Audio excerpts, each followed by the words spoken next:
Hello everyone, welcome to guideline education. ഇന്നത്തെ ഈ ഒരു സെഷനിൽ yoga health and physical education എന്ന പേപ്പറിലെ ചാപ്റ്റർ 5 ആണ് നമ്മൾ ഡിസ്കസ് ചെയ്യാൻ വേണ്ടി പോകുന്നത്. Organising competitions. നെയിം ഇൻഡിക്കേറ്റ് ചെയ്യുന്ന പോലെ തന്നെ എങ്ങനെയാണ് ഒരു സ്കൂളിൽ കോമ്പറ്റീഷൻസ് ഓർഗനൈസ് ചെയ്യുക എന്നുള്ളതിനെ കുറിച്ചിട്ടാണ് ഈ ഒരു ചാപ്റ്ററിൽ പറയുന്നത്. അപ്പോൾ എന്തിനു വേണ്ടിയിട്ടായിരിക്കും നമ്മൾ ഈ ഒരു ചാപ്റ്റർ പഠിക്കുന്നത്? ആസ് എ ബി.എഡ് സ്റ്റുഡൻസ് നമുക്ക് എന്തറിഞ്ഞിരിക്കണം? കോമ്പറ്റീഷൻസൊക്കെ ഓർഗനൈസ് ചെയ്യുക എങ്ങനെയാണെന്നുള്ളത് അറിഞ്ഞിരിക്കണം അല്ലേ. നമ്മൾ കണ്ടൻറ് നോളജ് മാത്രം കുട്ടികൾക്ക് പറഞ്ഞു കൊടുത്താൽ പോരാ, കോ കരിക്കുലർ ആക്ടിവിറ്റീസും കൂടെ കണ്ടക്ട് ചെയ്യേണ്ടതുണ്ട്. അപ്പോൾ ഒരു ടീച്ചർ എന്നുള്ള നിലക്ക് നമുക്ക് എങ്ങനെയാണ് അതിനെ ഒരു സിസ്റ്റമാറ്റിക്കായിട്ട് കണ്ടക്ട് ചെയ്യുക, എന്തൊക്കെ കാര്യങ്ങളാണ് അതിൽ ശ്രദ്ധിക്കാനുള്ളത് എന്നൊക്കെ നമുക്ക് അറിഞ്ഞിരിക്കണം. അങ്ങനെയെങ്കിൽ മാത്രമേ നമുക്കതൊക്കെ ഒരു പ്രാക്ടിക്കലി നമ്മൾ ചെയ്യുമ്പോൾ പ്രോപ്പറായിട്ട് ചെയ്യാൻ വേണ്ടിയിട്ട് പറ്റുള്ളൂ അല്ലേ. അപ്പോൾ നിങ്ങൾ പഠിക്കുന്ന ഓരോ ചാപ്റ്റേഴ്സിൽ നിന്നും നിങ്ങൾക്ക് നിങ്ങളുടെ ടീച്ചിങ് എന്ന് പറഞ്ഞ പ്രൊഫഷനിൽ യൂസ് ചെയ്യേണ്ട ഒരുപാട് കാര്യങ്ങളുണ്ട്. അപ്പോൾ ഈ ഒരു ചാപ്റ്ററിൻ്റെ ഒബ്ജക്റ്റീവ് അതാണ് കേട്ടോ. എങ്ങനെയാണ് കോമ്പറ്റീഷൻസ് ഓർഗനൈസ് ചെയ്യുക എന്നുള്ളത് ബി.എഡ് സ്റ്റുഡൻ്റ് ആയിട്ടുള്ള നിങ്ങൾക്ക് പഠിപ്പിച്ചു തരിക എന്നുള്ളതാണ് ഈ ഒരു ചാപ്റ്ററിൻ്റെ ഉദ്ദേശം. ഈ ഒരു ചാപ്റ്ററിൽ നമുക്ക് മെയിൻലി പഠിക്കാനുള്ളത് ഇൻട്രാമ്യൂറൽ കോമ്പറ്റീഷൻസിനെ കുറിച്ച് പഠിക്കാനുണ്ട്, എക്സ്ട്രാ മ്യൂറൽ കോമ്പറ്റീഷൻസിനെ കുറിച്ച് പഠിക്കാനുണ്ട്, ടൂർണമെൻറ്റിനെ കുറിച്ച് പഠിക്കാനുണ്ട്. ടൂർണമെൻറ്റിൽ എങ്ങനെയാണ് ഫിക്സ്ചേഴ്സ് എഴുതേണ്ടത് എന്നുള്ളത്, ഫിക്സ്ചേഴ്സ് എങ്ങനെയാണ് നമ്മൾ വരക്കുക എന്നുള്ളതും പഠിക്കാനുണ്ട്. ഫിക്സ്ചേഴ്സ് എന്ന് പറഞ്ഞാൽ എന്താ? ടൂർണമെൻറ്റ് എന്ന് പറഞ്ഞാൽ ഒരുപാട് ടീമുകൾ ഉണ്ടായിരിക്കും അതിൽ. ഓക്കെ, അപ്പോൾ ഓരോ ടീമുകളും എത്ര മാച്ചുകൾ വീതം കണ്ടക്ട് ചെയ്യണം, ഓരോ ടീമുകളും ആരെല്ലാം ആയിട്ടാണ് മാച്ചുകൾ കണ്ടക്ട് ചെയ്യേണ്ടത്. അപ്പം അങ്ങനെയുള്ള കാര്യങ്ങളൊക്കെ നമുക്ക് എന്ത് ചെയ്യാനുണ്ട്? പ്രീ ഡിറ്റർമിൻ ചെയ്യാനുണ്ട് അല്ലേ. അങ്ങനെയാകുമ്പോൾ നമുക്ക് ഒന്നുകൂടെ എളുപ്പത്തിൽ കോമ്പറ്റീഷൻസൊക്കെ പ്രോപ്പറായിട്ട് കണ്ടക്ട് ചെയ്യാൻ വേണ്ടിയിട്ട് പറ്റും. അപ്പോൾ അതിനൊക്കെ വേണ്ടിയിട്ടാണ് നമ്മൾ ഫിക്സ്ചേഴ്സ് വരക്കുന്നത്. അപ്പോൾ ഫിക്സ്ചേഴ്സ് എങ്ങനെയാണ് വരക്കുക എന്നുള്ള കാര്യങ്ങളൊക്കെയാണ് ഈ ഒരു ചാപ്റ്ററിൽ ഡിസ്കസ് ചെയ്യുന്നത്. 2 സെഷനുകളിലായിട്ടായിരിക്കും ഈ ഒരു ചാപ്റ്റർ കംപ്ലീറ്റ് ചെയ്യുക കേട്ടോ. ഫസ്റ്റ് നമുക്ക് എന്താണ് ഇൻട്രാമ്യൂറൽ കോമ്പറ്റീഷൻ എന്ന് നോക്കണം. ഇൻട്രാമ്യൂറൽ എന്ന് പറഞ്ഞാൽ വേർഡ് വന്നിട്ടുള്ളത് ലാറ്റിൻ വേർഡിൽ നിന്നാണ് കേട്ടോ. ഇൻട്രാ മീൻസ് വിത്തിൻ എന്നാണ്, മ്യൂറൽ മീൻസ് വാൾസ്, അതായത് വിത്തിൻ ദ വാൾ എന്നാണ് ആ ഒരു എൻ്റെ വേർഡിൻ്റെ മീനിങ്. ഓക്കെ, അതായത് വിത്തിൻ ദ വാൾ എന്ന് പറഞ്ഞാൽ എന്തായിരിക്കും? വിത്തിൻ ദ ഇൻസ്റ്റിറ്റ്യൂഷൻ അല്ലേ. അതായത് ഒരു സ്കൂളുകളുടെ ഉള്ളിൽ കണ്ടക്ട് ചെയ്യുന്ന ആക്ടിവിറ്റീസിനെയാണ് നമ്മൾ എന്ത് പറയുക? ഇൻട്രാമ്യൂറൽ കോമ്പറ്റീഷൻസ് എന്ന് പറയാം. Means activities conducted within an institution. Okay, അതായത് ആ ഒരു കോമ്പറ്റീഷൻസിൽ ആ സ്കൂളിലുള്ള കുട്ടികൾ മാത്രമേ പാർട്ടിസിപ്പേറ്റ് ചെയ്യുന്നുണ്ടായിരിക്കുള്ളൂ. പുറത്ത് വേറെ സ്കൂളുകളിൽ നിന്നുള്ള കുട്ടികളൊന്നും എന്ത് ചെയ്യുന്നുണ്ടായിരിക്കില്ല, ആ ഒരു കോമ്പറ്റീഷൻസിൽ പാർട്ടിസിപ്പേറ്റ് ചെയ്യുന്നുണ്ടായിരിക്കില്ല അല്ലേ. അപ്പോൾ നമ്മൾ സ്കൂളുകളിലൊക്കെ പഠിച്ച സമയത്ത് നിങ്ങൾക്ക് ഓർമ്മ ഉണ്ടായിരിക്കും, എന്ത് ചെയ്യും? ആർട്സ് ആൻഡ് സ്പോർട്സ് ഒക്കെ വരുമ്പോൾ നമ്മൾ ഡിഫറെൻറ്റ് ഹൗസുകളാക്കിയിട്ട് തിരിക്കൂലേ. ഗ്രീൻ ഹൗസ്, ബ്ലൂ ഹൗസ് എന്നൊക്കെ പറഞ്ഞിട്ട് ഓരോ കളേഴ്സിൻ്റെ നെയിമൊക്കെ കൊടുത്തിട്ട് അല്ലേ. അപ്പോൾ അതാണ് ഇൻട്രാമ്യൂറൽ കോമ്പറ്റീഷൻസ് എന്ന് പറഞ്ഞാൽ കേട്ടോ. അപ്പോൾ അതിൽ എന്ത് ചെയ്യുന്നുണ്ട്? കുട്ടികളെ ഡിഫറെൻറ്റ് ഗ്രൂപ്പുകളിൽ അല്ലെങ്കിൽ ഹൗസസ് ആയിട്ട് എന്ത് ചെയ്യാറുണ്ട്? തിരിക്കാറുണ്ട്. ഓക്കെ, ഓരോ കുട്ടികൾക്കും ഇൻഡിവിജ്വലിയും അതുപോലെ ടീം ബേസ്ഡ് കോമ്പറ്റീഷൻസും ഉണ്ടായിരിക്കും. എല്ലാ കോമ്പറ്റീഷൻസിൻ്റെയും ഒരു എന്താ പറയുക, കംപ്ലീറ്റ് മാർക്കുകൾ നമ്മൾ കംപ്ലീറ്റ് ആഡ് ചെയ്തതിന് ശേഷമാണ് നമ്മൾ ഏത് ടീമാണ് ജയിച്ചിട്ടുള്ളത് എന്നൊക്കെ പറയാം അല്ലേ. അപ്പോൾ ഈ ഒരു മീറ്റിൽ എന്തുണ്ടായിരിക്കും? ഒരുപാട് കോമ്പറ്റീഷൻസ് ഉണ്ടായിരിക്കും. ഓക്കെ, ഇനി ഡെഫിനിഷൻ വൈസ് നോക്കുകയാണെങ്കിൽ ഇൻട്രാമ്യൂറൽ കോമ്പറ്റീഷൻസ് എന്ന് പറഞ്ഞാൽ competition among players of same institution എന്നാണ് ഡിഫൈൻ ചെയ്യാൻ പറയുമ്പോൾ നിങ്ങൾ എഴുതേണ്ടത് കേട്ടോ. മീനിങ് ചോദിക്കുമ്പോഴാണ് നിങ്ങൾ എന്ത് ചെയ്യേണ്ടത്? It is derived from A Latin word എന്ന് പറഞ്ഞിട്ട് എന്ത് ചെയ്യേണ്ടത്? എക്സ്പ്ലനേഷൻ കൊടുക്കേണ്ടത്. ഇനി എന്തൊക്കെയാണ് ഇൻട്രാമ്യൂറൽ കോമ്പറ്റീഷൻസിൻ്റെ ബെനിഫിറ്റ്സ്? അത് ഓരോ കുട്ടിയുടെയും ഇൻറ്റേർണൽ പാർട്ടിസിപ്പേഷനും അത് എന്ത് ചെയ്യുന്നുണ്ട്? പ്രൊമോട്ട് ചെയ്യുന്നുണ്ട്. അതുപോലെ കുട്ടികളെ മോട്ടിവേറ്റഡ് ആക്കാനും അത് ഹെൽപ്പ് ചെയ്യുന്നുണ്ട് അല്ലേ.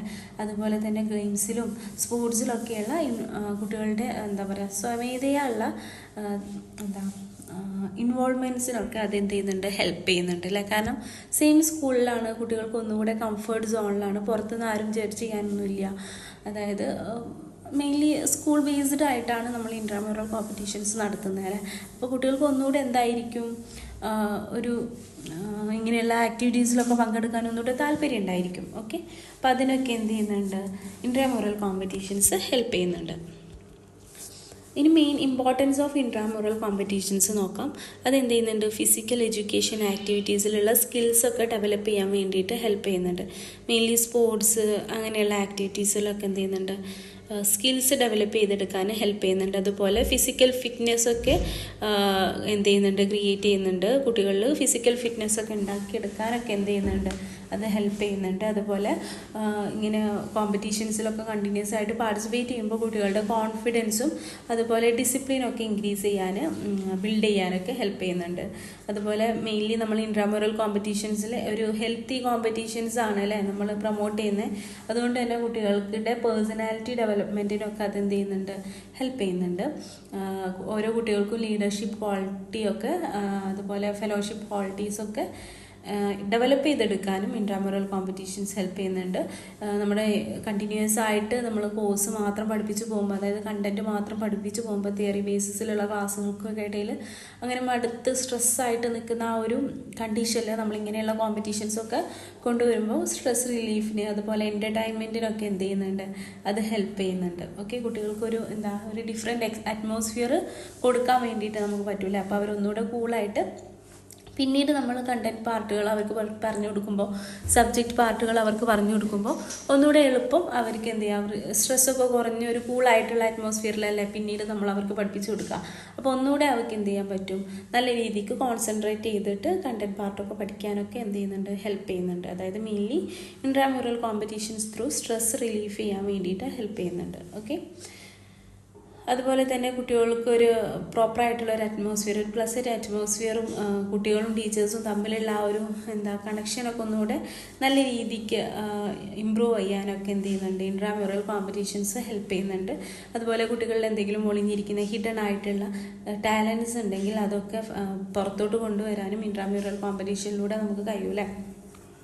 അതുപോലെ ഇങ്ങനെയുള്ള കോമ്പറ്റീഷൻസൊക്കെ നടത്തുമ്പോൾ ഞാനും ഈ ഒരു ഇൻസ്റ്റിറ്റ്യൂട്ടിൻ്റെ പാർട്ടാണ്, ഞാനും ഇതിൽ എന്തൊക്കെയോ ചെയ്യുന്നുണ്ട് എന്നുള്ള, അതായത് ഒരു ബിലോങ്ങിങ്നെസ് ഫീലിങ്സ് ഉണ്ടാക്കിയെടുക്കാനും നമുക്ക് ഇൻട്രാമുറൽ കോമ്പറ്റീഷനിലൂടെ കഴിയും. ഇനി എന്തൊക്കെയാണ് ഇൻട്രാമുറൽ കോമ്പറ്റീഷൻസിൻ്റെ ഒബ്ജക്റ്റീവ്സ് എന്ന് നോക്കാം അല്ലേ.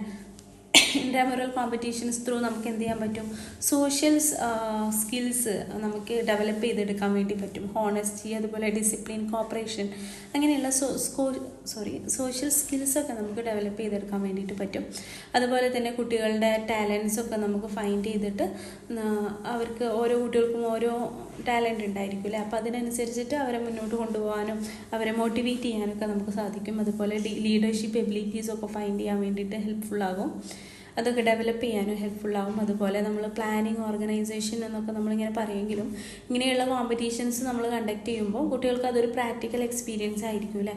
പ്രോപ്പറായിട്ട് സിസ്റ്റമാറ്റിക് ആയിട്ട് പ്ലാൻ ചെയ്യാനും ഓർഗനൈസ് ചെയ്യാനും ലീഡർഷിപ്പ് ക്വാളിറ്റീസൊക്കെ കൊണ്ടുവരാനും അതുപോലെ ഫ്രണ്ട്സൊക്കെ ആയിട്ട് ഒന്നുകൂടെ കോപ്പറേറ്റീവ് ലേണിംഗ് ഒക്കെ എന്ത് ചെയ്യുക, പ്രാക്ടിക്കലി നടപ്പിലാക്കാനൊക്കെ എന്ത് ചെയ്യും, ഈ ഇൻട്രാമുറൽ കോമ്പറ്റീഷൻസ് ഹെൽപ്ഫുള്ളാവും.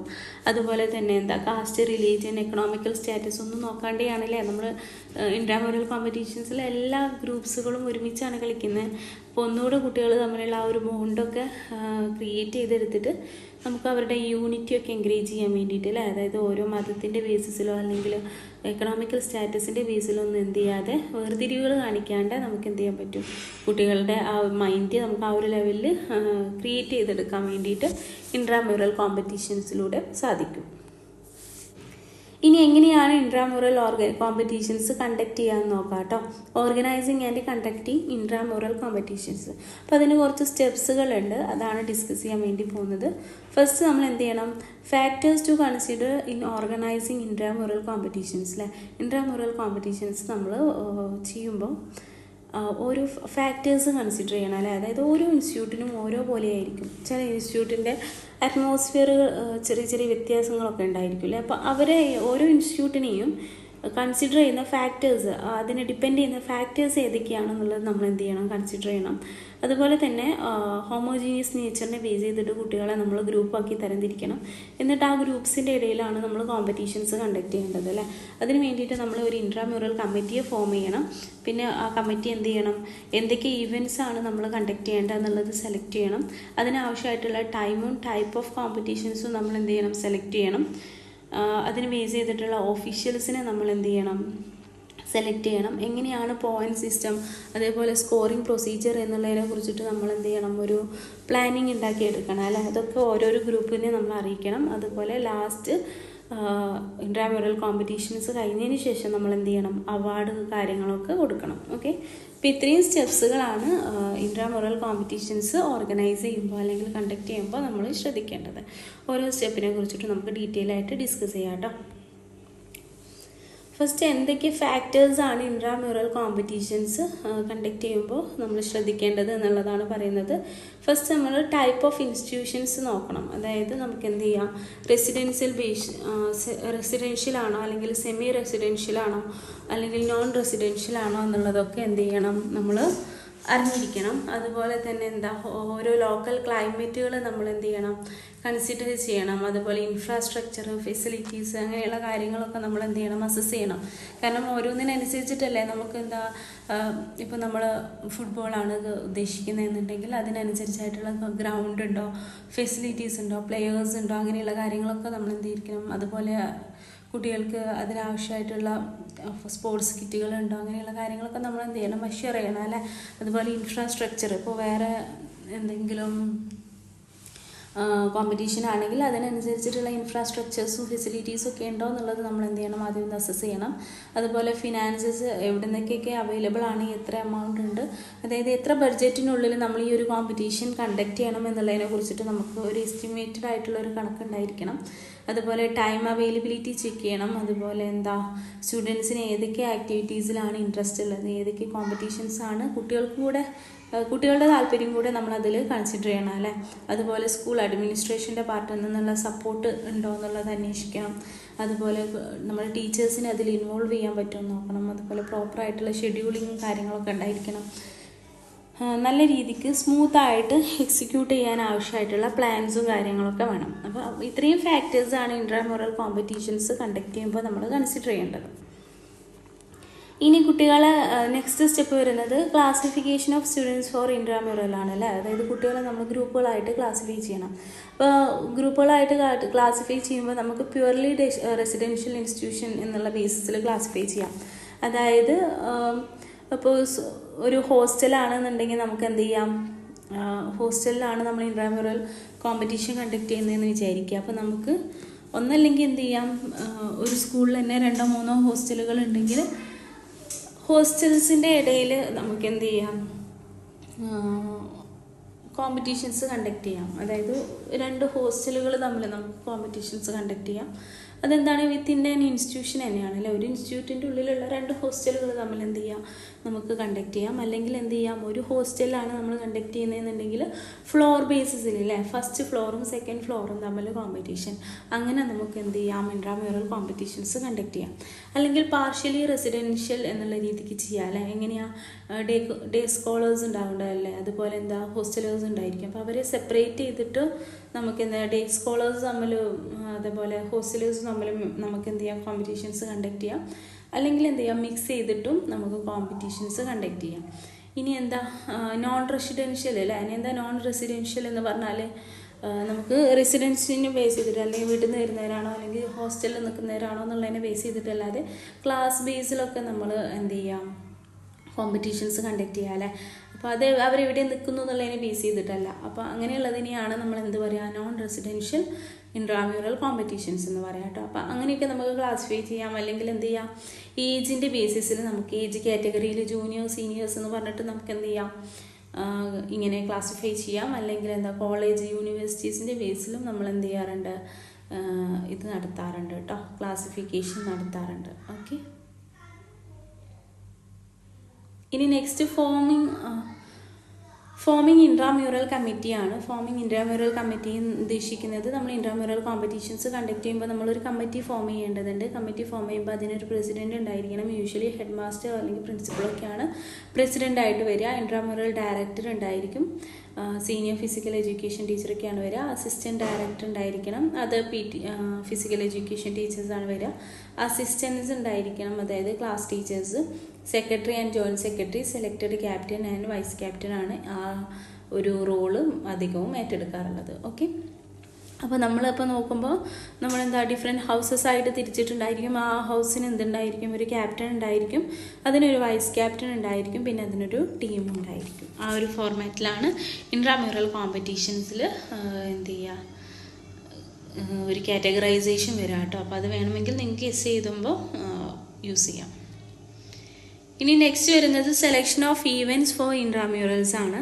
അപ്പോൾ ഈവൻറ്റ്സ് കളക്ട് ചെയ്യുമ്പോൾ നമ്മൾ ഫെസിലിറ്റീസ്, അതുപോലെ ടൈം, ബഡ്ജറ്റ്, സ്റ്റുഡൻസിൻ്റെ ഇൻട്രസ്റ്റ് അങ്ങനെയുള്ള കാര്യങ്ങളൊക്കെ നോക്കിയിട്ടാണ് ഏതൊക്കെ ഈവൻറ്റ്സ് ആണ് നമ്മൾ ഈ ഇൻട്രാമ്യൂറൽ കോമ്പറ്റീഷൻസിൽ ഇൻക്ലൂഡ് ചെയ്യേണ്ടതെന്നുള്ളത് സെലക്ട് ചെയ്യുക. അതുപോലെ തന്നെ നമുക്ക് സ്റ്റാൻഡേർഡ് ആയിട്ടുള്ള റൂൾസൊക്കെ എന്ത് ചെയ്യാം, ഫോളോ ചെയ്യണം. അതുപോലെ അതായത് നമ്മൾ എന്തെങ്കിലും ഒരു റൂള് കെപ്റ്റ് ചെയ്തിട്ടുണ്ടായിരിക്കണം, ആ റൂളിനെ ബേസ് ചെയ്തിട്ടായിരിക്കണം ഇൻട്രാമ്യൂറൽ കോമ്പറ്റീഷൻസ് കണ്ടക്ട് ചെയ്യേണ്ടത്. എന്തെങ്കിലും മോഡിഫിക്കേഷൻസ് ആവശ്യം വരികയാണെങ്കിൽ, ഗെയിമിൻ്റെ ഇൻബിറ്റ്വീനായിട്ട് നമുക്ക് എന്തെങ്കിലും മോഡിഫിക്കേഷൻസ് ആവശ്യം വരികയാണെങ്കിൽ എല്ലാ ഗ്രൂപ്പ്സിനെയും ഇൻഫോം ചെയ്തുകൊണ്ട് നമുക്ക് എന്ത് ചെയ്യാം, അങ്ങനെ മോഡിഫിക്കേഷൻസ് ഒക്കെ വരുത്താം. അതുപോലെ തന്നെ ഇങ്ങനെ എന്തെങ്കിലും മോഡിഫിക്കേഷൻസ് വരുത്തുകയാണെങ്കിൽ നമ്മൾ എന്ത് ചെയ്യണം, അതിൽ പങ്കെടുക്കുന്ന ടീംസുകളെ അതിന് മുമ്പ് തന്നെ എന്ത് ചെയ്യണം, മോഡിഫിക്കേഷൻസൊക്കെ അറിയിച്ചിരിക്കണം. എന്തെങ്കിലും പ്രൊട്ടസ്റ്റോ കാര്യങ്ങളൊക്കെ വരികയാണ്, എന്തെങ്കിലും തർക്കങ്ങളൊക്കെ വരികയാണെങ്കിൽ അത് റിസോൾവ് ചെയ്യാൻ കമ്മിറ്റിക്ക് എന്ത് ചെയ്യണം, സാധിക്കുകയും വേണം. ഓക്കെ. ഇനി നെക്സ്റ്റ് വരുന്നത് time and type of competition ആണ്. ടൈം ആൻഡ് ടൈപ്പിൽ മെയിൻലി വരാറുള്ളത് ആഫ്റ്റർ ടീച്ചിങ് ഹവേഴ്സാണ്. അതായത് നമുക്ക് കണ്ടൻറ് പാർട്ട്, സബ്ജക്റ്റ് നോളജുകൾ കുട്ടികൾക്ക് കൊടുക്കാനൊരു ടൈമുണ്ട് അല്ലേ. അത് കഴിഞ്ഞതിന് ശേഷമാണ് നമ്മൾ എന്ത് ചെയ്യാറുള്ളത്, മെയിൻലി ഇങ്ങനെയുള്ള കോമ്പറ്റീഷൻസൊക്കെ കണ്ടക്ട് ചെയ്യാറുള്ളത്. അതായത് ഒരു എൻ്റയർ ഇയറിൽ നമുക്ക് എപ്പോൾ വേണേലും കണ്ടക്ട് ചെയ്യാം. പക്ഷേ ഏറ്റവും ബെസ്റ്റ് ടൈം നമ്മൾ first 3 months of academic year ആണെന്ന് പറയും.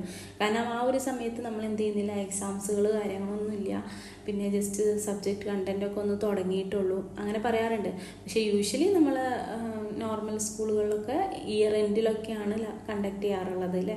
അപ്പം ഈ കംപ്ലീറ്റ് ത്രൂ ഔട്ട് ഇയറിൽ കണ്ടക്ട് ചെയ്യാൻ പറ്റുമെങ്കിലും നമ്മൾ ടീച്ചിങ് ഹവേഴ്സൊന്നും മിസ്സാവാത്ത രീതിയിൽ വേണം എന്ത് ചെയ്യാൻ, ഇൻട്രാമ്യൂറൽ കോമ്പറ്റീഷൻസ് കണ്ടക്ട് ചെയ്യാൻ. ഇനി ഒഫീഷ്യൽസ് ഫോർ ഇൻട്രാമ്യൂറൽസ് നോക്കുമ്പോൾ നമ്മൾ ഇൻട്രാമ്യൂറൽ കോമ്പറ്റീഷൻ കണ്ടക്ട് ചെയ്യുന്നതിൽ വെക്കുന്ന ഒഫീഷ്യൽസ് ക്വാളിഫൈഡ് ആയിട്ടുള്ള ആളുകളായിരിക്കണം, അവർക്ക് അതിൽ എക്സ്പീരിയൻസ് ഉണ്ടായിരിക്കണം. അതുപോലെ അവരെടുക്കുന്ന തീരുമാനങ്ങളൊക്കെ ഫെയർ ആയിരിക്കണം, ട്രാൻസ്പെറൻ്റ് ആയിരിക്കണം. ഏതെങ്കിലും ഒരു ടീമിനോട് ചായ്വ് ഉണ്ടായിട്ടുള്ള രീതിക്കുള്ള ഡിസിഷൻസ് ഒന്നും എടുക്കാൻ പാടില്ല. ഓരോ എന്താ പറയുക, ഓരോ ഡിസിഷൻസ് എടുക്കുമ്പോഴും അത് ട്രാൻസ്പെറൻ്റ് ആയിരിക്കണം. അതുപോലെ അവർക്ക് ഈ ഒരു ഇൻട്രാമ്യൂറൽ കോമ്പറ്റീഷൻസിന് എന്തൊക്കെ റൂളാണ്, എന്തൊക്കെ സ്റ്റാൻഡേർഡാണ് നമ്മൾ ഫിക്സ് ചെയ്തിട്ടുള്ളത് എന്നുള്ളതിനെ കുറിച്ചിട്ട് അറിഞ്ഞിരിക്കണം. എന്തെങ്കിലും ആവശ്യം ഉണ്ടെങ്കിൽ ഇനി നമുക്ക് വേണമെങ്കിൽ എന്ത് ചെയ്യാം, പുറത്തുനിന്ന് വേറെ ഏതെങ്കിലും സ്കൂളുകളിൽ നിന്നൊക്കെ ഗസ്റ്റ് ഒഫീഷ്യൽസിനെയും നമുക്ക് ഇൻവൈറ്റ് ചെയ്യാവുന്നതാണ്. ഓക്കെ. ഇനി നെക്സ്റ്റ് വരുന്നത് point system and scoring procedure ആണ്. അതായത് എങ്ങനെയാണ് നമ്മൾ പോയിന്റ്സുകളൊക്കെ കൊടുക്കേണ്ടതെന്നുള്ളത്. അപ്പോൾ ഇൻട്രാമ്യൂറൽ കോമ്പറ്റീഷൻസിൽ പ്രോഗ്രാം സ്റ്റാർട്ട് ചെയ്യുന്നതിന് മുമ്പ് തന്നെ നമ്മൾ എന്ത് ചെയ്യണം, പോയിന്റ് സിസ്റ്റം, സ്കോറിംഗ് പ്രൊസീജിയേഴ്സൊക്കെ ഫിക്സ് ചെയ്യണം. അത് ഓരോ കുട്ടികളെയും ഓരോ ഗ്രൂപ്പ് മെമ്പേഴ്സിനെയും അറിയിച്ചിരിക്കുകയും വേണം. ഓക്കെ. അതെന്ത് ചെയ്യുന്നുണ്ട്, ഹെൽത്തി കോമ്പറ്റീഷൻസിന് നമ്മൾ എൻകറേജ് ചെയ്യൂലേ. അല്ലാതെ നമ്മൾ ഒരു കോമ്പറ്റീഷൻ തുടങ്ങിയതിന് ശേഷം നമ്മളിങ്ങനെ ഈ ഒരു കോമ്പറ്റീഷന് 2 മാർക്കാണ് ജയിച്ചാൽ മറ്റേതിന് 1 മാർക്കാണ്, അങ്ങനെ ഒരു സ്റ്റാൻഡർഡൈസ്ഡ് അല്ലാത്ത ഫോർമാറ്റിൽ കൊടുത്താൽ നമുക്ക് എന്ത് ചെയ്യില്ല, അങ്ങനെ ഒരു ഹെൽത്തി കോമ്പറ്റീഷൻസ് കിട്ടാനുള്ള ചാൻസ് കുറവാണ് അല്ലേ. ഇങ്ങനെയുള്ള ചെറിയ ചെറിയ തർക്കങ്ങളൊക്കെ ഉണ്ടാവാൻ ചാൻസ് ഉണ്ട്. അപ്പോൾ ഏറ്റവും ബെറ്റർ എന്താണ്, പ്രോഗ്രാം സ്റ്റാർട്ട് ചെയ്യുന്നതിന് മുമ്പ് തന്നെ നമ്മൾ പോയിന്റ് സിസ്റ്റം, സ്കോറിംഗ് പ്രൊസീജിയേഴ്സൊക്കെ എല്ലാ ഗ്രൂപ്പ് മെമ്പേഴ്സിനെയും അറിയിക്കുന്നതാണ് ബെറ്റർ. ഓക്കെ. അങ്ങനെയാണ് ചെയ്യേണ്ടത്. ഓക്കെ. ഇനി എന്തെങ്കിലും മോഡിഫിക്കേഷൻസ് വേണമെങ്കിൽ നമുക്ക് എല്ലാ ഗ്രൂപ്പിനെയും ഇൻഫോം ചെയ്തതിന് ശേഷം നമുക്കത് ചെയ്യാവുന്നതാണ്. Team or individual point should be recorded. Maintain 2 score sheet. അതായത് നമ്മൾ സ്കോർ ഷീറ്റ് ഉണ്ടാക്കുമ്പോൾ 2 സ്കോർ ഷീറ്റ് ഉണ്ടായിരിക്കണം. ഒന്ന് ഡെയിലി നടക്കുന്ന പ്രോഗ്രാംസുകളുടെ സ്കോർ ഷീറ്റ്, പിന്നെ ഒന്ന് കൺസോൾഡേറ്റ് ഇതുവരെ നടന്ന പ്രോഗ്രാംസുകളിൽ വിൻ ചെയ്ത ടീംസിൻ്റെയൊക്കെ എല്ലാ മാർക്കുകളും കൂടിയിട്ടുള്ള ഒരു കൺസോൾഡേറ്റ് സ്കോർ ഷീറ്റ് നമ്മുടെ കയ്യിൽ വേണം. അതുപോലെ ഓരോ ഗ്രൂപ്പുകളിലും നേടിയിട്ടുള്ള പോയിന്റ്സൊക്കെ കൺസോൾഡേറ്റ് ചെയ്തിട്ട് ടോട്ടൽ പോയിൻ്റാണ് ആരാണ് ചാമ്പ്യൻ എന്നുള്ളത് ഡിസൈഡ് ചെയ്യുന്നത്. ഓക്കെ. അപ്പം അങ്ങനെയാണ് പോയിന്റ് സിസ്റ്റം, സ്കോറിംഗ് പ്രൊസീജിയറിൽ വരുന്നത്. നെക്സ്റ്റ് വരുന്നത് അവാർഡ്സ് ആണ്. ഇൻട്രാമ്യൂറൽ കോമ്പറ്റീഷൻസിൽ നമ്മൾ അവാർഡ്സ് കൊടുക്കുമ്പോൾ അതിൽ നെയിം ഓഫ് ദ വിന്നേഴ്സ് എന്ത് ചെയ്യാം, പല രീതിക്ക് നമുക്ക് ചെയ്യാം അല്ലേ. ഒന്ന് എന്ത് ചെയ്യാം, നമുക്ക് ഇൻട്രാമ്യൂറൽ ഹോണർ കോഡ് ക്രിയേറ്റ് ചെയ്യാം. എന്നിട്ട് അവിടെ വിന്നേഴ്സിൻ്റെ നെയിം നമുക്ക് എന്ത് ചെയ്യാം, പ്ലക്ക് ചെയ്ത് വെക്കാം. ഓക്കെ. പുട്ട് ചെയ്യാം. അല്ലെങ്കിൽ എന്ത് ചെയ്യാം, നോട്ടീസ് ബോർഡിൽ ഫോട്ടോസ്, ചാമ്പ്യൻസിൻ്റെ ഫോട്ടോസ് നോട്ടീസ് ബോർഡിൽ കെപ്റ്റ് ചെയ്യാം. അല്ലെങ്കിൽ എന്താ, ആനുവൽ മാഗസിൻസിലൊക്കെ അവർക്ക് റെക്കഗ്നൈസേഷൻ കൊടുക്കാം. അല്ലെങ്കിൽ ട്രോഫീസ്, സർട്ടിഫിക്കറ്റൊക്കെ കൊടുക്കാം. അങ്ങനെയുള്ള രീതിക്കൊക്കെ നമുക്ക് എന്ത് ചെയ്യാം, അവാർഡ്സുകൾ കൊടുക്കാം. ഓക്കെ. ഇനി നെക്സ്റ്റ് നമുക്ക് പഠിക്കാനുള്ളത് എക്സ്ട്രാ മ്യൂറൽ കോമ്പറ്റീഷൻസിനെ കുറിച്ചിട്ടാണ്. എക്സ്ട്രാ എന്ന് പറഞ്ഞിട്ടുണ്ടെങ്കിൽ ഔട്ട്സൈഡ് ദ ഇൻസ്റ്റിറ്റ്യൂഷൻ എന്നാണ്. മ്യൂറൽ എന്ന് പറഞ്ഞാൽ വാൾസിലെ നമ്മൾ ഓൾറെഡി പഠിച്ചു. അപ്പോൾ ഔട്ട്സൈഡ് ദ ഇൻസ്റ്റിറ്റ്യൂഷനിൽ നടക്കുന്ന ഇങ്ങനെയുള്ള ഈവൻസുകളെയാണ് നമ്മൾ എക്സ്ട്രാ മ്യൂറൽ കോമ്പറ്റീഷൻ എന്ന് പറയുക. അത് മേ ബി എന്താവാം, ഇന്റർ സ്കൂൾ ആവാം. ഇന്റർ സ്കൂൾ എന്ന് പറഞ്ഞാൽ 2 സ്കൂളുകൾ തമ്മിലുള്ള കോമ്പറ്റീഷൻസ് ആവാം. District level, state level, national level competitions ഒക്കെ എക്സ്ട്രാ മ്യൂറൽ കോമ്പറ്റീഷൻസിന് എക്സാമ്പിളാണ് കേട്ടോ. ഇനി scheduled in advance for better പ്രിപ്പറേഷനിലെ, അതായത് നമ്മൾ സ്കൂളുകളിലൊക്കെ നടത്താറില്ലേ, ജില്ലാ കലോത്സവമൊക്കെ നടക്കാറില്ലേ, അപ്പോൾ അതിലൊക്കെ നമുക്ക് എന്ത് ചെയ്യാറുണ്ട്, പ്രീ ഡിറ്റർമിൻ ചെയ്തിട്ടുള്ള ടൈമും കാര്യങ്ങളൊക്കെ പ്രൊവൈഡ് ചെയ്യാറുണ്ട് അല്ലേ. അതുപോലെ ഇതൊരു ബ്രോഡൻ ആയിട്ടുള്ള ഒരു എക്സ്പോഷറാണ് അല്ലേ. കുറച്ചുകൂടെ ഒന്നിൽ കൂടുതൽ സ്കൂളുകൾ പാർട്ടിസിപ്പേറ്റ് ചെയ്യുന്നുണ്ട്. അതുകൊണ്ട് തന്നെ കുട്ടികൾക്കൊരു ബ്രോഡർ ആയിട്ടുള്ള എക്സ്പീരിയൻസ് പ്രൊവൈഡ് ചെയ്യാനും സ്പോർട്സ് എക്സ്പീരിയൻസുകൾ പ്രൊവൈഡ് ചെയ്യാനൊക്കെ എക്സ്ട്രാ മ്യൂറൽ കോമ്പറ്റീഷൻസ് ഹെൽപ്പ് ചെയ്യുന്നുണ്ട്. ഇനി എന്തൊക്കെയാണ് എക്സ്ട്രാ മ്യൂറൽ കോമ്പറ്റീഷൻസിൻ്റെ ഇമ്പോർട്ടൻസ് എന്ന് നോക്കാം. അതെന്ത് ചെയ്യുന്നുണ്ട്, ഓരോ ഇൻസ്റ്റിറ്റ്യൂഷൻ്റെയും സ്പോർട്സ് എബിലിറ്റീസ് എത്രത്തോളം ഉണ്ട് എന്ന് ഷോക്കേസ് ചെയ്യുന്നുണ്ട് അല്ലേ. അതായത് ഓരോ സ്കൂളുകളും എന്തിലാണ് ബെറ്ററായിട്ട് നിൽക്കുന്നതെന്നൊക്കെ നമുക്ക് സ്കൂൾ വൈസ് ഉള്ള ഒരു കാറ്റഗറൈസേഷനും കാര്യങ്ങളൊക്കെ പ്രൊവൈഡ് ചെയ്യുന്നുണ്ട് അല്ലേ. അപ്പോൾ ഓരോ സ്കൂളുകളും എന്ത് ചെയ്യും, ഇങ്ങനെയുള്ള കോമ്പറ്റീഷൻസിൽ പാർട്ടിസിപ്പേറ്റ് ചെയ്യാനും അതുപോലെ നല്ല രീതിക്ക് മാർക്ക് കിട്ടാനും, കാരണം ചാമ്പ്യൻ ആവാനൊക്കെ ശ്രമിക്കുമ്പം സ്കൂളുകളിൽ തന്നെ എന്ത് ചെയ്യും, സ്കൂളുകൾ തമ്മിലൊരു കോമ്പറ്റീഷൻസ് വരുമ്പോൾ ഓരോ സ്കൂളുകളിലും സ്പോർട്സിനും അങ്ങനെയുള്ള എക്സ്ട്രാ കരിക്കുലർ ആക്ടിവിറ്റീസിനും കുറച്ചുകൂടെ ഇമ്പോർട്ടൻസ് ഒക്കെ കൊടുക്കും അല്ലേ. ഇങ്ങനെയുള്ള എക്സ്ട്രാ മ്യൂറൽ കോമ്പറ്റീഷൻസ് ഒക്കെ നമ്മൾ കണ്ടക്ട് ചെയ്യുന്നതുകൊണ്ട്. അതുപോലെ തന്നെ improve skills through practice matches. അതുപോലെ നമ്മൾ ഈ എക്സ്ട്രാ മ്യൂറൽ കോമ്പറ്റീഷൻസിന് പങ്കെടുക്കണമെങ്കിൽ നമ്മൾ ആദ്യം കുറേ നമ്മുടെ സ്കൂളുകളിൽ തന്നെ പ്രാക്ടീസ് മാച്ചസ് ഒക്കെ വെക്കും. അപ്പോൾ കുട്ടികളുടെ സ്കിൽസൊക്കെ ഇമ്പ്രൂവ് ചെയ്യാൻ വേണ്ടിയിട്ട് ഹെൽപ്പ് ചെയ്യും. അതുപോലെ എന്താണ് പ്രോപ്പറായിട്ടുള്ള രീതിക്ക്, എന്താണ് പ്രോപ്പറായിട്ടുള്ള രീതിക്ക് എങ്ങനെയാണ് കളിക്കേണ്ടത്, എങ്ങനെയാണ് ടെക്നിക്കുകളൊക്കെ ഇമ്പ്രൂവ് ചെയ്യുക, അങ്ങനെയുള്ളതിനൊക്കെ ഒരു കറക്റ്റായിട്ടുള്ള രീതിക്ക് കുട്ടികൾക്ക് പറഞ്ഞു കൊടുക്കാനും കുട്ടികൾക്ക് മനസ്സിലാവാനൊക്കെ ഹെൽപ്പ് ചെയ്യും അല്ലേ. അതെന്ത് ചെയ്യും, കുട്ടികളുടെ കോൺഫിഡൻറ്റ് ലെവലും കാര്യങ്ങളൊക്കെ എന്ത് ചെയ്യാൻ പറ്റും, ബിൽഡ് ചെയ്യാൻ വേണ്ടിയിട്ട് ഹെൽപ്പ് ചെയ്യും. അതുപോലെ ഡിറ്റർമിനേഷനും സ്പോർട്സ്മാൻ സ്പിരിറ്റിനെയൊക്കെ എൻകറേജ് ചെയ്യുന്നുണ്ട്. ഇനി എന്തൊക്കെയാണ് എക്സ്ട്രാ മ്യൂറൽ കോമ്പറ്റീഷൻസിൻ്റെ ഒബ്ജക്റ്റീവ്സ് എന്ന് നോക്കാം കേട്ടോ. ഒബ്ജക്റ്റീവ് ബേസിസിൽ നോക്കുമ്പം അതെന്ത് ചെയ്യുന്നുണ്ട്, സ്റ്റാൻഡേർഡ്സ്, ഒരു സ്പോർട്സിനെ നമ്മൾ സ്പോർട്സ് ബേസിസിൽ നോക്കുമ്പോൾ ഒന്നുകൂടെ സ്റ്റാൻഡേർഡ് ആയിട്ടുള്ള രീതിക്കാണല്ലേ എക്സ്ട്രാ മ്യൂറൽ കോമ്പറ്റീഷൻസ്. അപ്പോൾ സ്റ്റാൻഡേർഡ് ആയിട്ടുള്ള ഒരു ഈ സ്പോർട്സിൻ്റെ സ്റ്റാൻഡേർഡ്സും കാര്യങ്ങളൊക്കെ റൈസ് ചെയ്യാൻ വേണ്ടിയിട്ട് എന്ത് ചെയ്യുന്നുണ്ട്, എക്സ്ട്രാ മ്യൂറൽ കോമ്പറ്റീഷൻസ് ഹെൽപ്പ് ചെയ്യുന്നുണ്ട്. അതുപോലെ കുട്ടികൾക്ക് ഡൈവേഴ്സ് ആയിട്ടുള്ള ഒരു പ്ലേയിങ് കണ്ടീഷനിലോട്ടൊക്കെ എക്സ്പോഷർ ഉണ്ടാക്കാൻ എന്ത് ചെയ്യുന്നുണ്ട്, എക്സ്ട്രാ മ്യൂറൽ കോമ്പറ്റീഷൻസിലൂടെ പറ്റുന്നുണ്ട്. അതുപോലെ എക്സ്റ്റേണൽ പാർട്ടിസിപ്പേഷൻസ് ആണല്ലേ എക്സ്ട്രാ മ്യൂറൽ കോമ്പറ്റീഷൻസ് എന്ന് പറഞ്ഞാൽ. അപ്പോൾ അത് പുറത്തുള്ള കുട്ടികളുമായിട്ട് ഇങ്ങനെ കണ്ടിന്യൂസ് ആയിട്ട് മാച്ചസും കാര്യങ്ങളൊക്കെ വരുമ്പോൾ കുട്ടികളുടെ കോൺഫിഡൻറ്റ് ലെവൽ ബിൽഡ് ചെയ്യാൻ അത് ഹെൽപ്പ് ചെയ്യുന്നുണ്ട്. അതുപോലെ സ്പോർട്സ്മാൻഷിപ്പ്, അതുപോലെ ലീഡർഷിപ്പ്, അങ്ങനെയുള്ള കാര്യങ്ങളൊക്കെ പ്രൊമോട്ട് ചെയ്യാൻ ഹെൽപ്പ് ചെയ്യുന്നുണ്ട്. ന്യൂ റൂൾസും ടെക്നിക്കും ഒക്കെ ലേൺ ചെയ്യാനും എക്സ്ട്രാ മ്യൂറൽ കോമ്പറ്റീഷൻസ് ത്രൂ കുട്ടികൾക്ക് പറ്റുന്നുണ്ട്. ഓക്കെ, ഇനി കണ്ടക്ട് എക്സ്ട്രാ മ്യൂറൽ കോമ്പറ്റീഷൻസ് എന്നുള്ള ടോപ്പിക്കാണ് ഡിസ്കസ് ചെയ്യാനുള്ളത്. അതിന് പ്രാക്ടീസ്, ക്ലോസ്ഡ്, അതുപോലെ ഓപ്പൺ കോമ്പറ്റീഷൻസ് എന്നുള്ള രീതിക്കൊക്കെ നമ്മൾ എന്ത് ചെയ്യാറുണ്ട്, കാറ്റഗറൈസ് ചെയ്യാറുണ്ട്. പ്രാക്ടീസ് മാച്ചസ് എന്ന് പറഞ്ഞാൽ ലോക്കൽ ക്ലബ്ബുകൾ, സ്കൂളുകൾ തമ്മിലുള്ളതൊക്കെയാണ് പ്രാക്ടീസ് മാച്ചസ് വരിക. ക്ലോസ്ഡ് എന്ന് പറഞ്ഞാൽ limited to a group like inter school, college, ആ ഒരു ലെവലിലുള്ളതാണ് ക്ലോസ്ഡ് എന്ന് പറയുക. ഓപ്പൺ എന്ന് പറഞ്ഞാൽ anyone via their affiliated unit can participate. Each has different scope and eligibility. Okay. ഇനി നെക്സ്റ്റ് നമുക്ക് ഡിസ്കസ് ചെയ്യാനുള്ളത് സ്പോർട്സ് മീറ്റുകളെ കുറിച്ചിട്ടാണ്. സ്പോർട്സ് മീറ്റിനെ തന്നെ നമ്മൾ അത്ലറ്റിക് മീറ്റ് എന്നും പറയും കേട്ടോ. ഇതിൽ ഒന്നിൽ കൂടുതൽ അത്ലറ്റിക് ഈവൻസുകൾ ഉണ്ടായിരിക്കും. അതൊരു സ്റ്റാൻഡേർഡ് ഫോർമാറ്റിലുള്ളതാണ്. അതായത് ഇൻ്റർനാഷണൽ സ്പോർട്സ് മീറ്റുകൾ സ്റ്റാൻഡേർഡ് രീതിക്ക് നമുക്ക് നടത്താം, നോൺ സ്റ്റാൻഡേർഡ് രീതിക്കും നടത്താം. സ്റ്റാൻഡേർഡ് എന്ന് പറഞ്ഞപ്പോൾ ഇൻ്റർനാഷണൽ റൂൾസുകളൊക്കെ ഫോളോ ചെയ്തിട്ടുള്ള രീതിക്കുള്ള സ്പോർട്സ് മീറ്റുകളാണ്. നോൺ സ്റ്റാൻഡേർഡ് എന്ന് പറഞ്ഞാൽ പ്രത്യേകിച്ച് റൂൾസോ കാര്യങ്ങളൊന്നും ഇല്ലാതെ നമ്മൾ ലോക്കൽ റൂൾസുകൾ ഉണ്ടായിരിക്കുമല്ലോ, അതിനെ ബേസ് ചെയ്തിട്ട് നമ്മൾ നടത്തുന്നതിനെയാണ് നോൺ സ്റ്റാൻഡേർഡ് സ്പോർട്സ് മീറ്റ് എന്ന് പറഞ്ഞാൽ. അത് ഇൻട്രാമ്യൂറൽ ആവാം, എക്സ്ട്രാ മ്യൂറൽ ആവാം അല്ലേ. ഡ്യൂറേഷൻ എന്ന് പറഞ്ഞാൽ മെയിൻലി ഒരു 1 to 3 days ആണ് എന്ത് ചെയ്യാറുള്ളത്, സ്പോർട്സ് മീറ്റിൻ്റെ ഡ്യൂറേഷൻ വരാറുള്ളത്. ഓക്കെ, അപ്പോൾ സ്പോർട്സ് മീറ്റ് എന്ന് പറഞ്ഞാൽ ഒരൊറ്റ കോമ്പറ്റീഷൻ അല്ലാതെ ഒന്നിൽ കൂടുതൽ കോമ്പറ്റീഷൻസ് നമ്മൾ കണ്ടക്ട് ചെയ്യും അല്ലേ. ഓക്കെ, ഇനി എങ്ങനെയാണ് സ്പോർട്സ് മീറ്റുകൾ ഓർഗനൈസ് ചെയ്യുക? അതിനെന്ത് ചെയ്യണം? ഒരു പ്ലാനിങ്ങും പ്രോപ്പറായിട്ടുള്ള പ്ലാനിങ്ങും ടീം വർക്കൊക്കെ വേണം അല്ലേ. അതുപോലെ സ്യൂട്ടബിൾ ആയിട്ടുള്ള ഡേറ്റും ടൈമും ഒക്കെ ഫിക്സ് ചെയ്യണം.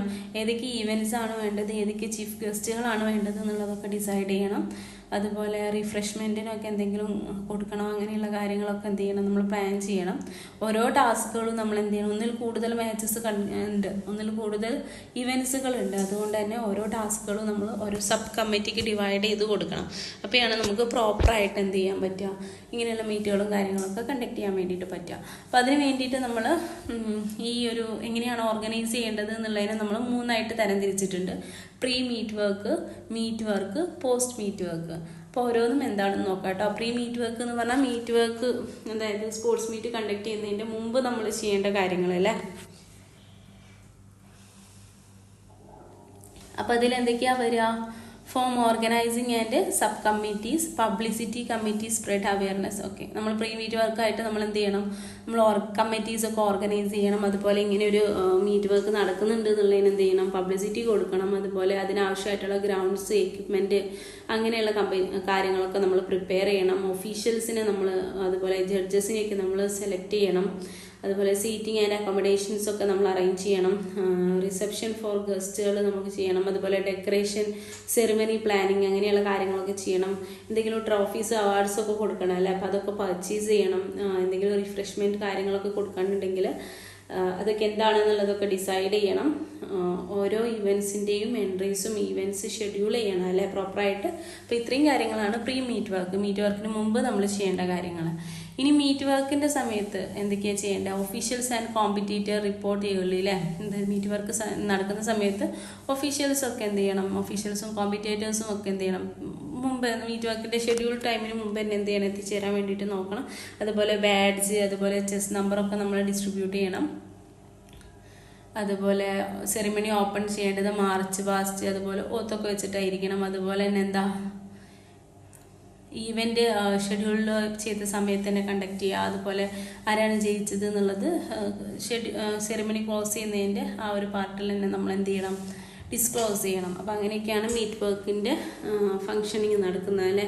ഇനി പോസ്റ്റ് മീറ്റ് വർക്ക് നമ്മൾ എന്ത് ചെയ്യണം, എന്തെങ്കിലും അക്കൗണ്ട്സും അതുപോലെ എന്താ റിട്ടേൺ ബോറോഡ് ഐറ്റംസ് ഒക്കെ ഉണ്ടെങ്കിൽ നമ്മൾ എന്ത് ചെയ്യണം, റിട്ടേൺ ചെയ്യണം അല്ലേ. അതുപോലെ നമ്മൾ പ്രോപ്പറായിട്ട് നമ്മൾ ഹെൽപ്പ് ചെയ്തിട്ടുള്ള സ്റ്റാഫ്സ്, സ്റ്റുഡൻസ്, അവർക്കൊക്കെ താങ്ക്സ് നമ്മൾ കൊടുക്കണം, അത് ഡെലിവർ ചെയ്യണം. അതുപോലെ എന്താ അപ്രിഷിയേഷൻ ലെറ്റേഴ്സൊക്കെ സെൻഡ് ചെയ്യാം.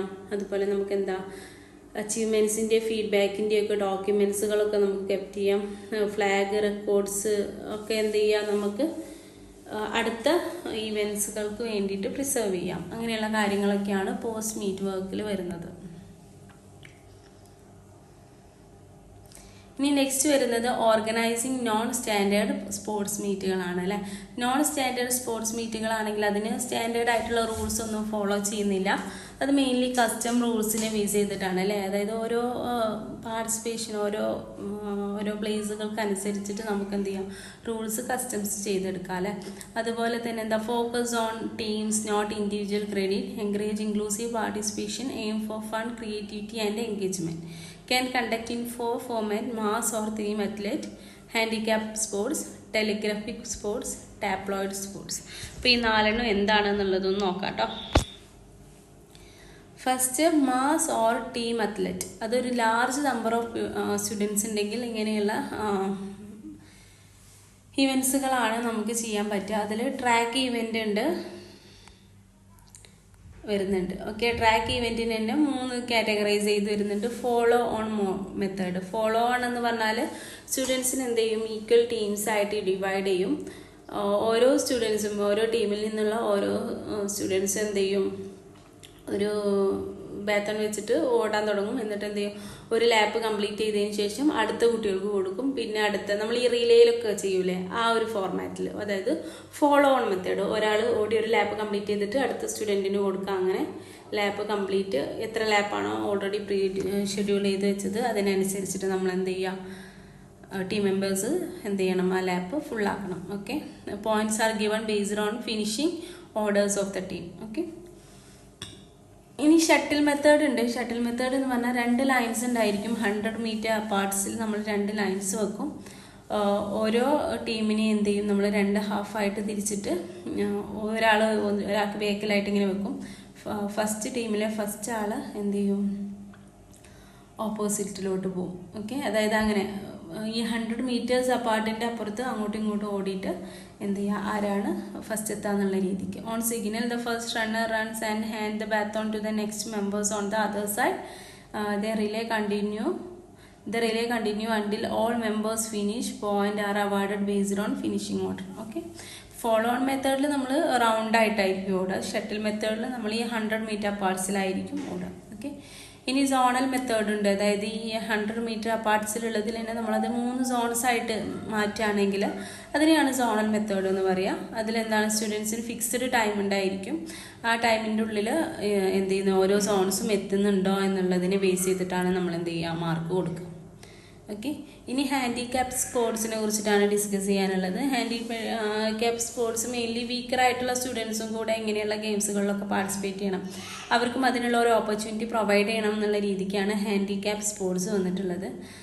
അതിൽ മെയിൻലി എന്താ, നമ്മൾ സ്റ്റാൻഡേർഡ്സ് കുറച്ച് കുറക്കുക ചെയ്യുക. അപ്പം 100 മീറ്ററാണ് നമ്മൾ പറയുന്നതെന്നുണ്ടെങ്കിൽ 100 മീറ്റർ ഒരു 30 മിനിറ്റ്സിൻ്റെ ഉള്ളിൽ ഒരു 100 മീറ്റർ നമ്മൾ 30 സെക്കൻഡ്സിൻ്റെ ഉള്ളിൽ കംപ്ലീറ്റ് ചെയ്യണം എന്നാണ് പറയുന്നതെന്നുണ്ടെങ്കിൽ ഈ ഇങ്ങനെയുള്ള സ്റ്റുഡൻസ് നമ്മളൊരു 20 സെക്കൻഡ്സ് ഒക്കെ കൊടുക്കും ആ ഒരു ലെവലിൽ. Okay, these are designed to encourage the weaker students to participate in a 100 meter race. Stronger runners start from the original line. Weaker students are allowed to start from the point ahead. This gives them a fair chance to win. It makes the race exciting and inclusive for all students. Okay, അപ്പോൾ അങ്ങനെയുള്ള കുട്ടികൾക്കും കൂടെ ഒരു opportunity provide ചെയ്യുക, അവർക്കും കൂടെ അവരുടെ ഒരു മോട്ടിവേറ്റ് ചെയ്യുക എന്നുള്ള രീതിക്കാണ് ഹാൻഡിക്യാപ്പ് സ്പോർട്സുകൾ നമ്മൾ കണ്ടക്ട് ചെയ്യുന്നത്. ഇനി ടെലിഗ്രാഫിക് സ്പോർട്സ് ഉണ്ട് അല്ലേ. അതെന്താ, ഡിഫറെൻറ്റ് പ്ലേസസുകളിൽ നമ്മൾ എന്ത് ചെയ്യും, കോമ്പറ്റീഷൻസ് കണ്ടക്ട് ചെയ്യും. ഡിഫറെൻറ്റ് സ്കൂളുകളിൽ ഡിഫറെൻറ്റ് പ്ലേസിലുള്ള സ്കൂളുകളിലൊക്കെ കണ്ടക്ട് ചെയ്യും. എന്നിട്ട് റിസൾട്ട് എന്ത് ചെയ്യും, അതോറിറ്റീസ് മൊബൈൽ ഫോൺ ത്രൂ അല്ലെങ്കിൽ online method telegraphic methods through എന്ത് ചെയ്യും, റിസൾട്ട് എന്ത് ചെയ്യും, പരസ്പരം കമ്മ്യൂണിക്കേറ്റ് ചെയ്യും. എന്നൊരു സെൻട്രൽ ഓഫീസേഴ്സ് ഉണ്ടായിരിക്കും. അവരെന്ത് ചെയ്യും, ഓരോ പ്ലേസുകളിൽ നിന്നുള്ള റിസൾട്ട് കമ്പയർ ചെയ്തിട്ട് വിന്നേഴ്സിനെ അവർ ഡിസൈഡ് ചെയ്യും. എന്നിട്ട് വിന്നേഴ്സിനെ എന്ത് ചെയ്യും, ടെലിഗ്രാഫിക് മെത്തേഡിലൂടെ തന്നെ അനൗൺസ് ചെയ്യുകയും ചെയ്യും. ഓക്കെ, അപ്പം അങ്ങനെയുള്ളതിന് കുറച്ച് അഡ്വാൻറ്റേജ് ഉണ്ടല്ലേ. എന്താ, നമുക്ക് പൈസയൊക്കെ ഒന്ന് ലാഭിക്കുക. ഇങ്ങനെ എല്ലാ സ്കൂളുകളിൽ നിന്നും ഒരു ഇവൻ്റായിട്ട് കണ്ടക്ട് ചെയ്ത് പൈസയും അതുപോലെ ടൈമും നമുക്ക് എന്ത് ചെയ്യാം, സേവ് ചെയ്യാൻ വേണ്ടിയിട്ട് പറ്റൂല.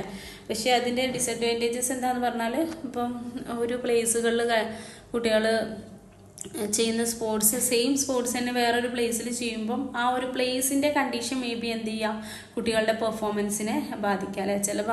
ചില സ്ഥലത്ത് എന്തായിരിക്കും, നല്ല പ്ലസൻ്റ് ആയിട്ടുള്ള അറ്റ്മോസ്ഫിയർ ആയിരിക്കും. ചില സ്ഥലത്ത് പ്രോപ്പറായിട്ടുള്ള ഗ്രൗണ്ടും കാര്യങ്ങളൊന്നും ഇല്ലെങ്കിൽ അതൊക്കെ എന്ത് ചെയ്യും, ഈ ഒരു കുട്ടികളുടെ പെർഫോമൻസിനെ ബാധിക്കുന്നുണ്ട് അല്ലേ. അപ്പോൾ അതതിൻ്റെ ഒരു ഡിസഡ്വാൻറ്റേജസ് ആയിട്ട് പറയും. ഇനി ടാപ്ലോയിഡ് സ്പോർട്സുകളുണ്ട്.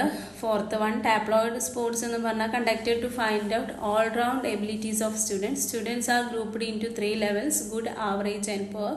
Separate competitions are held among the groups, each standard marked by the color red, blue and green. Students must choose one standard to meet its performance in all events. If they fail in one event, they do not receive a ribbon for that category. Okay, അതായത് കുട്ടികളെ നമ്മൾ എന്ത് ചെയ്യാണ് ചെയ്യുന്നത്, അവരുടെ ലെവലിനനുസരിച്ച് classify ചെയ്തിട്ട് ആ classify ചെയ്ത ഗ്രൂപ്പുകൾക്കിടയിലാണ് നമ്മൾ എന്ത് ചെയ്യുന്നത്, ഗെയിംസുകൾ കണ്ടക്ട് ചെയ്യുന്നത്.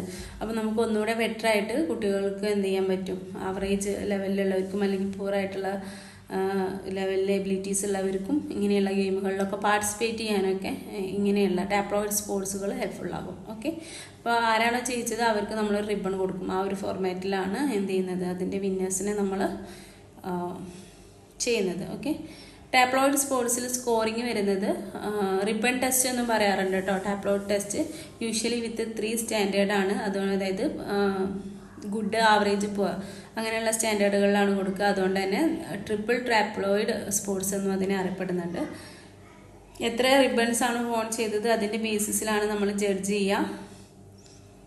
അതുപോലെ ഏറ്റവും കൂടുതൽ റിബൺസ് കിട്ടിയിട്ടുള്ള ആളുകളെ നമ്മൾ വിന്നറായിട്ട് എന്ത് ചെയ്യും, വിന്നറായിട്ട് അനൗൺസ് ചെയ്യും. ഇങ്ങനെയുള്ള ഒരു സിസ്റ്റത്തിൽ നമ്മൾ കുട്ടികളുടെ ലെവൽസ് മാർക്ക് ചെയ്തതിന് ശേഷമാണ് സ്പോർട്സ് കണ്ടക്ട് ചെയ്യുന്നതല്ലേ. അതുകൊണ്ട് ഇതൊരു ഫെയർ ആയിട്ടുള്ള മെത്തേഡാണെന്ന് പറയും. അതായത് എല്ലാ കുട്ടികൾക്കും എല്ലാവരെയും പാർട്ടിസിപ്പേറ്റ് ചെയ്തിട്ടുള്ള ഒരു ഇൻക്ലൂസീവ് പാർട്ടിസിപ്പേഷൻ മെത്തേഡാണെന്നും പറയാം. ഓക്കെ, ഇത്രയും കാര്യങ്ങളാണ് ഈ ഒരു സെഷനിൽ ഡിസ്കസ് ചെയ്തത്. Okay, thanks for learning, thanks for listening. Okay, sorry. അപ്പോൾ ഇത്രയും പറഞ്ഞ കാര്യങ്ങളൊക്കെ പ്രോപ്പറായിട്ട് ക്ലിയർ ആയി എന്ന് വിചാരിക്കുന്നു. ഈ ഒരു സെഷനിൽ നമ്മൾ മെയിൻലി ഡിസ്കസ് ചെയ്തത് ഇൻട്രാമ്യൂറൽ കോമ്പറ്റീഷൻസിനെയും എക്സ്ട്രാ മ്യൂറൽ കോമ്പറ്റീഷൻസിനെയും കുറിച്ചിട്ടാണ്. നെക്സ്റ്റ് സെഷനിൽ നമ്മൾ ടൂർണമെൻറ്റുകളെ കുറിച്ചിട്ട് ഡിസ്കസ് ചെയ്യും കേട്ടോ. ചെറിയൊരു പോർഷനും കൂടെ ബാക്കി ഉണ്ടായിരിക്കുള്ളൂ. ഇതോടുകൂടി ഈ ഒരു സെഷൻ നമ്മൾ വൈൻഡപ്പ് ചെയ്യാണ്. നമ്മുടെ ക്ലാസ് നിങ്ങൾക്ക് ഇഷ്ടമാകുന്നുണ്ടെങ്കിൽ സബ്സ്ക്രൈബ് ചെയ്യുക, ലൈക്ക് ചെയ്യുക, ഷെയർ ചെയ്യുക, മാക്സിമം സപ്പോർട്ട് ചെയ്യുക കേട്ടോ. Thank you.